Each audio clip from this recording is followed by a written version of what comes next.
बीबी जरदारी साहब, उन्होंने भी आज इसके ऊपर बहुत बड़ा बयान दिया है।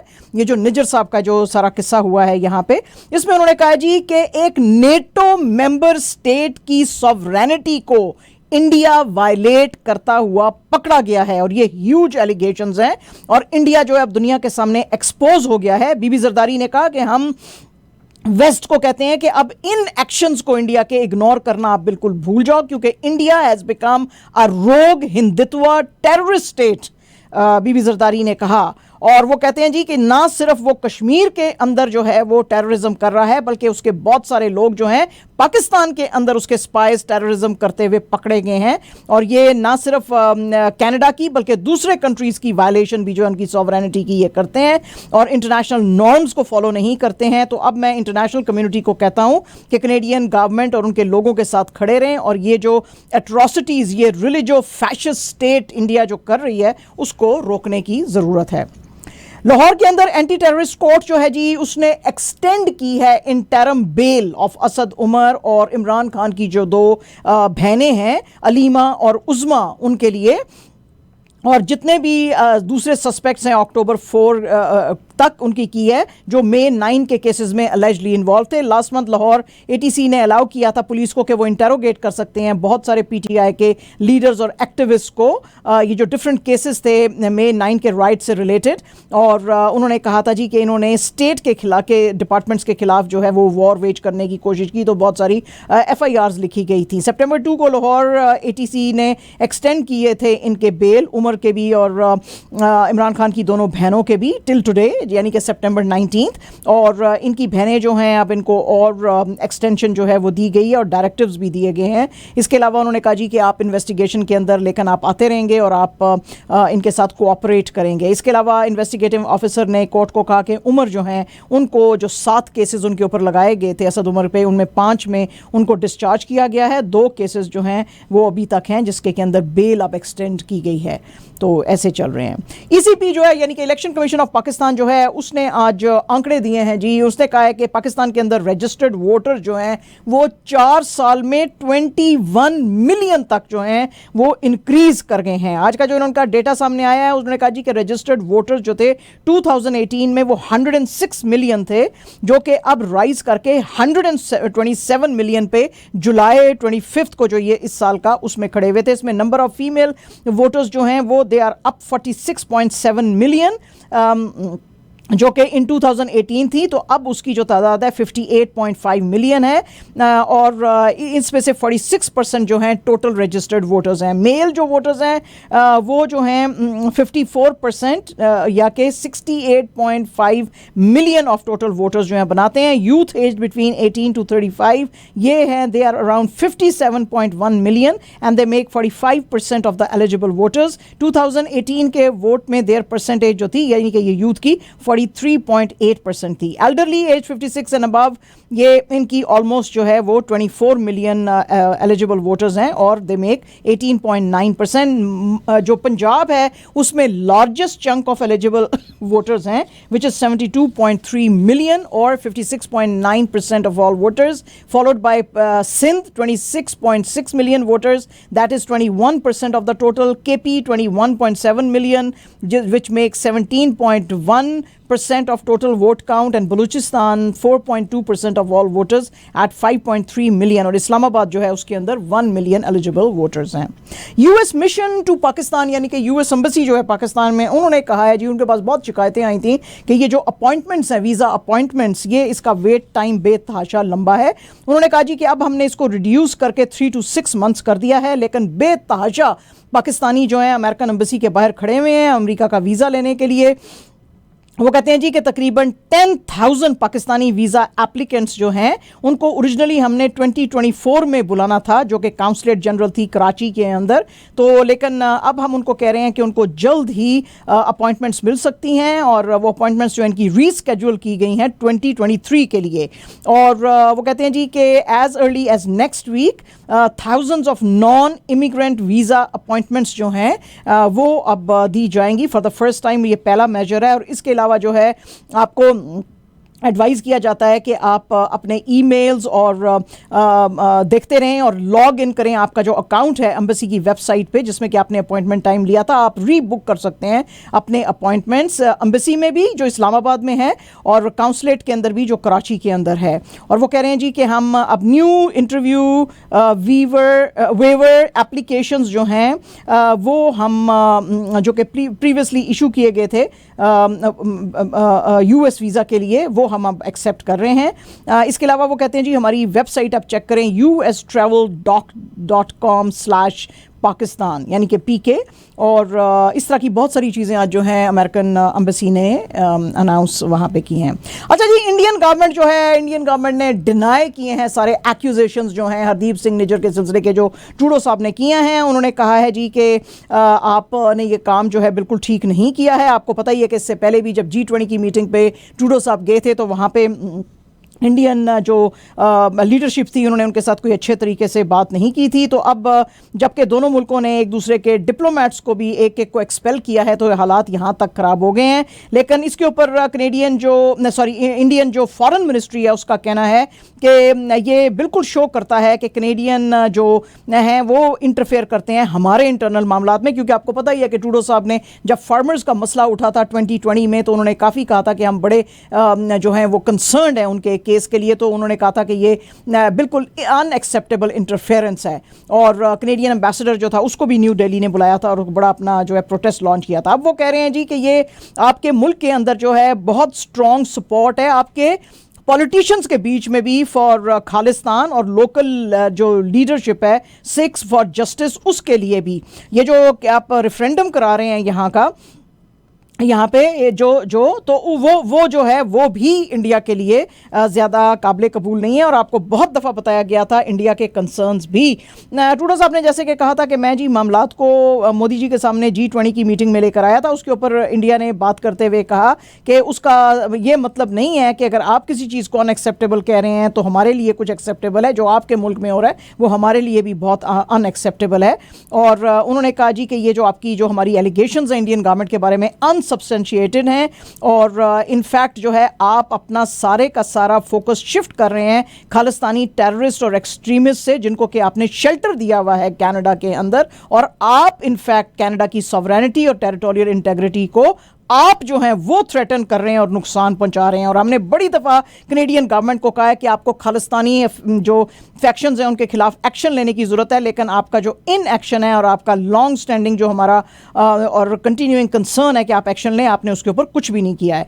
कनेडियन पॉलिटिकल फिगर्स जो हैं वो उनके साथ उनकी बड़ी डीप सिंपथीज़ हैं। और आप जो हैं बल्कि आज तो इंडिया ने बहुत और भी संगीन इल्ज़ाम कनाडा पे लगाए हैं। उन्होंने कहा है कि आप स्पेस दे रहे हैं उन लोगों को जो इलीगल एक्टिविटीज़ जैसे कि murders, human trafficking, organised crime जैसी चीज़ों के अंदर इन्वॉल्व हैं और हमने आपको बड़ी दफ़ा बताया और आपने एक्शन नहीं लिया। तो मतलब आग जो है वो दोनों तरफ भड़की हुई है जी। और बड़े जो हैं ये लंबे लंबे बयान दोनों तरफ से आ रहे हैं। तो अब क्या किया जा सकता है। एक जनाब इंटरव्यू सामने आया है जो कि डायरेक्टर एटली ने दिया, जिसने कि आपको पता ही है ना कि अभी जवान बनाई थी शाहरुख खान के साथ। तो आज उनसे एक इंटरव्यू लिया गया। उन्होंने कहा आप एक और फिल्म शाहरुख खान के साथ बना सकते हैं। तो एटली ने कहा हाँ जी, अब ये इस दफ़ा जो मैं फिल्म बनाऊंगा शाहरुख खान के साथ और थलापति विजय के साथ बनाऊंगा। तो वो कहते हैं ये जब मैं बात कर रहा था तो जो है वो विजय ने मुझे फ़ोन किया। उन्होंने कहा कि आप सीरियस हो? कहते हैं उसी तरह जो शाहरुख खान मेरे साथ बैठे हुए थे तो उन्होंने मुझे कहा कि आप सीरियस हो? तो मैं बिल्कुल सीरियस हूँ। अब इस दफ़ा जो मैं फिल्म बनाऊंगा वो शाहरुख खान और मैं विजय के साथ बनाऊंगा। एक जनाब स्टोरी सामने आई है, एक सोर्स हैं जो कि बड़े करीब थे जो एक्टर थे देव आनंद साहब उनके करीब। तो वो कह रहे हैं कि देव आनंद साहब ने जो एक अपना बंगला था बड़ा खूबसूरत जूहू का, जिसमें उन्होंने बड़े खूबसूरत अपनी ज़िंदगी के दिन गुजारे थे वाइफ कल्पना और जो कार्तिक और उनके जो बच्चे थे सुनील और डवीना के साथ, उसको अब सेल किया जा रहा है क्योंकि this is in the heart of Juhu और इसकी कीमत जो है 350 से 400 करोड़ के करीब है। वो कहते हैं जी जिस वक्त उन्होंने यहाँ पे बनाया था तो उस वक्त तो ये बिल्कुल सेक्लूडेड सी जगह थी क्योंकि देव साहब को सेक्लूडेड जगह पसंद थी। लेकिन उसके बाद फिर लोग यहाँ पे 1950 के बाद बहुत सारे आना शुरू हो गए। इस वक्त इस नेबरहुड में माधुरी दीक्षित और डिंपल कपाड़िया भी रहते हैं। तो जो रियल एस्टेट कंपनीज को खरीद रही है वो इस घर को 22 फ्लोर लॉन्ग टावर के अंदर जो है अब चेंज करेगी। देवानंद साहब ने कहा था कि मैं जहाँ पे घर बना रहा हूँ वो बिल्कुल एक स्मॉल सा विलेज है, टोटल विल्डरनेस है, तो मुझे इसीलिए बड़ा पसंद है, लेकिन अब वहाँ पे बंगले भी आ गए हैं, स्कूल भी आ गए हैं, तो जो है वो जुहू, तो जुहू अब बड़ा हाई एंड एरिया जी। अच्छा जी, कंगना रनावत साहिबा जो हैं वो अपने आप को हमेशा जो सुपर हीरोज़ हैं ना उनके साथ, जैसे बैटमैन वगैरह, उनके साथ कंपेयर करती रहती हैं। आज भी कंगना रनावत साहिबा ने इंस्टाग्राम स्टोरीज पे बात करते हुए कहा कि पिछले 1 साल के अंदर 12 महीने में मैंने बहुत कुछ सफ़र किया है, बहुत सारी इलनेसेस देखी हैं, डेंगी, कोविड, डेल्टा, फिर कोविड ओमिक्रॉन, फिर कोविड, फिर से प्लस स्वाइन फ्लू। तो ये जो चीज़ें हैं ये मुझे बहुत ही फील कराती हैं लो और वीक और होपलेस, लेकिन इसमें क्या बड़ी बात है, strong people like Batman also feel hopeless. तो जनाब ये उन्होंने कहा। और जनाब वार्म अप मैचेस जो पाकिस्तान और न्यूजीलैंड के बीच में हैं वो सितंबर 29 से हैदराबाद के अंदर होंगे, लेकिन क्लोज डोर्स में होंगे। उसकी वजह यह है कि हैदराबाद की जो पुलिस है वो कह रही है कि हम इनको सिक्योरिटी कवर नहीं दे सकते हैं। उसकी वजह यह है कि यहाँ पे 2 रिलीजियस इवेंट्स, एक गणेश विसर्जन और एक ईद मिलादुन नबी के इवेंट्स जो हैं वो चल रहे हैं। हैदराबाद की पुलिस ने कहा था एडमिनिस्ट्रेशन से, स्टेट एडमिनिस्ट्रेशन से, और हैदराबाद क्रिकेट एसोसिएशन ने भी ये कहा था कि आप वेन्यू को चेंज करें, लेकिन बैक टू बैक वेन्यूज़ जो हैं वो चेंज नहीं किए जा सकते थे। तो बीसीसीआई ने कहा कि नहीं, हम जो दूसरी सिक्योरिटी है, एडुकेट सिक्योरिटी है हमारे पास, हम देंगे, लेकिन ये मैच जो है इनडोर होएगा। ये बैक टू बैक मैचेस जो हैं अक्टूबर 9 और 10 के हैं। पहला मैच जो है न्यूजीलैंड और नेदरलैंड्स के बीच में, और दूसरा पाकिस्तान और श्रीलंका के बीच में है। Pakistan all together 11 matches world cup के जो है वो खेलेगा। इसमें 2 वार्म अप्स होंगे और 2 ग्रुप गेम्स भी होंगी हैदराबाद में। और पाकिस्तान की टीम हैदराबाद पहुंचेगी वाया दुबई ऑन सितंबर 27। और जनाब कमाल किया हमारे जो है एसामुल हक कुरैशी साहब और इनके जो साथी थे अकील खान, इन्होंने डिफीट किया इंडोनेशिया को, कि जो पेयर था उसको 5-0 से डेविस कप ग्रुप 2 टाई में। ये जो फर्स्ट अब प्ले ऑफ है ये फर्स्ट क्वार्टर ऑफ 2024 में होएगा, और ड्रॉज जो हैं वो सितंबर 20 को आएंगे। इन दोनों ने डिफीट किया जो इंडोनेशियन भाइयों का जो डियो है, ये डेविड एंड एंथनी सुसांटो को। पहले तो वो सेट जीत गए, फिर दूसरा उन्होंने टाई किया, और तीसरे में फिर पाकिस्तान जो है जीत के आया, and Pakistan secured a place in group 1 playoffs. And जनाब आज थी मेहंदी शाहीन शाह अफरीदी साहब की, कल थी और आज उनकी रुखसती थी। तो बड़ी प्यारी तस्वीरें जो हैं वो आई हैं। इनकी शादी जो है आनशा शाहिद, जो कि शाहिद अफरीदी की बेटी हैं, उनसे हो रही है, और यहाँ पे सिर्फ क्लोज फ्रेंड्स और रिलेटिव्स थे। और निकाह इससे पहले आपको पता ही है कि अर्लियर दिस ईयर हुआ था, जिस जो कि मौलाना अब्दुल सत्तार साहब ने फरवरी में इस साल जकरिया मस्जिद में किया था। आईसीसी की तरफ से एक प्रेस रिलीज आई है, यानी कि इंटरनेशनल क्रिकेट काउंसिल की तरफ से आई है, जिसमें कि उन्होंने 8 इंडिविजुअल्स को allegedly for attempted corrupting matches जो है उसके लिए जो है चार्ज किया है। ये मैचेस जो थे 2021 में अबू धाबी में T10 लीग जो थी वो चल रही थी। इसके अंदर जो लोग शामिल हैं वो हैं कृष्णा कुमार चौधरी, को ओनर हैं टीम के, पराग झांगवी को ओनर हैं ये भी टीम के, आशर जैदी बैटिंग कोच थे, रिजवान जावेद डोमेस्टिक प्लेयर, सलीवा समन डोमेस्टिक प्लेयर, नासिर हुसैन बांग्लादेश के player, Shadab Ahmed team manager. इन सब को प्रोविजनली सस्पेंड किया गया है और 14 डेज दिए गए हैं फ्रॉम सितंबर 19 टू कम अप क्लीन, और बताएं और रिस्पॉन्ड करें कि क्या वो इसमें इन्वॉल्व हैं कि नहीं है। एंड जनाब absolutely our last news is from AFP में के मुताबिक जो एक बड़े ही शाइनिंग बंगाली जो क्रिकेटर हैं वो अब जो सोशल मीडिया पे उन्होंने कुछ रिमार्क्स किए, उसकी वजह से वो फंस गए हैं बड़े बुरे तरीके से।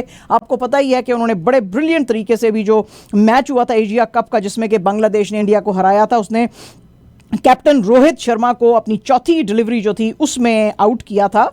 लेकिन इन्होंने फेसबुक के ऊपर बड़ी अजीब बातें की। इन्होंने कहा जी कि बीवियों को काम मत करने दो, क्योंकि जब आप बीवियों को काम करने देते हो तो आपके बच्चे का, आपके हस्बैंड का हक जो है वो ख़राब होता है, उसकी एलिगेंस ख़राब होती है, और जो घर और पर्दा है और सोसाइटी है वो रूइन होती है।